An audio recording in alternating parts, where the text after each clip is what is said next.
বৃহস্পতিবার পবিত্র রাতে কেউ যদি এই দোয়াটি 100 বার পরে, কোনো দিন পৃথিবীর কোনো মানুষের কাছে তার হাত পাততে হবে না। পৃথিবীর সবকিছু তার পায়ের নিচে আল্লাহ হাজির করে দিবেন। দারিদ্রতা থেকে মুক্তি দান করবেন, বিপদ আপদ থেকে মুক্তি দান করবেন, তার সম্মানকে সুউচ্চতা দান করবেন, অসুস্থতা থেকে দূরে রাখবেন। আল্লাহর অশেষ দয়া ও রহম তাকে দান করে দিবেন। সুবহানাল্লাহ। বৃহস্পতিবার রাত এটি গুরুত্বপূর্ণ রাত। এই রাত সপ্তাহে একদিন আসে। আরবিতে রাত আগে আসে, দিন পরে আসে। সুতরাং বৃহস্পতিবারের যে দিন গিয়ে রাত, এটি বৃহস্পতিবার রাত নয়, এটি শুক্রবারের রাত, এটি জুমাবারের রাত, এটি দোয়া কবুলের রাত, আল্লাহর কাছাকাছি হওয়ার রাত। সুবহানাল্লাহ।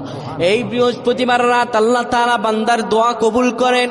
কেউ যদি বৃহস্পতিবার রাতে ঈশা নামাজের পরে পবিত্র হয়ে ইয়া হাইয়ু ইয়া হাইয়ু ইয়া হাইয়ু ইয়া রাফিয়ু ইয়া রাফিয়ু ইয়া রাফিয়ু এই দোয়াগুলো পড়তে পারে 100 বার, আল্লাহ রব্বুল আলামিন তার মর্যাদা বৃদ্ধি করে দিবেন। তার জীবনটাকে আমার আল্লাহ সুন্দরভাবে সাজিয়ে দিবেন। বিপদ আপদ বালা মুসিবত গুলো আমার রব্বুল আলামিন দূর করে দিবে। আল্লাহুম্মা আমিন বলেন।